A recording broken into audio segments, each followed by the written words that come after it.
let's go back to Killer.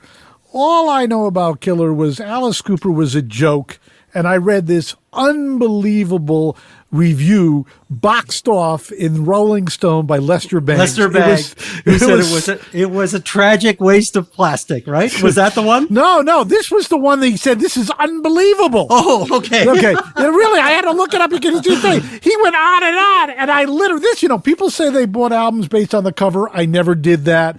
I didn't buy, but the review was so amazing that I didn't know whether it was a joke or real. So I had to buy the album. You dropped the needle and first heard Under My Wheels, the sound and the humor involved, and then it went into Be My Lover and ultimately Halo of Flies. It was like unbelievable. So tell us about the creation of that record. Well, I think that what that record really did was it incorporated their actual true personalities. Like the first one, we were trying to be something. We were trying to have a hit record, and we were trying to play by the rules, so to speak. Although there were certain things that we did where, we just weren't going to. We just weren't, no matter, people said Black Juju, you can't put that on a record. And we were just like, oh yeah, we are, because it's great and we love it. So it's going.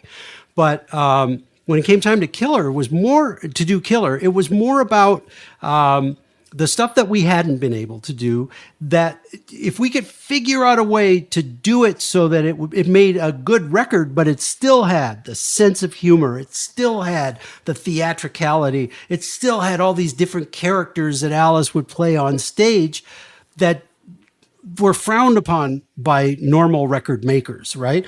So this gave it, we had a broader palette, and we had leeway, we had license because we had a successful album just behind us. This was only 9 months later that this thing came out. So we were riding a wave, and people were listening. And that allowed us to do some things that we had never done before. It allowed me to start using orchestral instruments that I actually wrote the parts for. And honest to God, I didn't even know the range of the cello before. I had to call Alan McMillan at the office and go, Alan, what's the low note of a cello? So I could figure out what to write, and I wrote this, the French horn part for Halo of Flies, I think it was, but I may be wrong about which song it is. But there were two great French horn players, one of which was Dale Clevenger, who was the principal horn for the Chicago Symphony. And here he is in the studio with Alice Cooper and this kid, this hippie from Canada who doesn't know his ass from his elbow. And he looked at the chart and he looked at me and he said, I don't think that's what you really want me to play. And I said, well, what do you think I want you to play?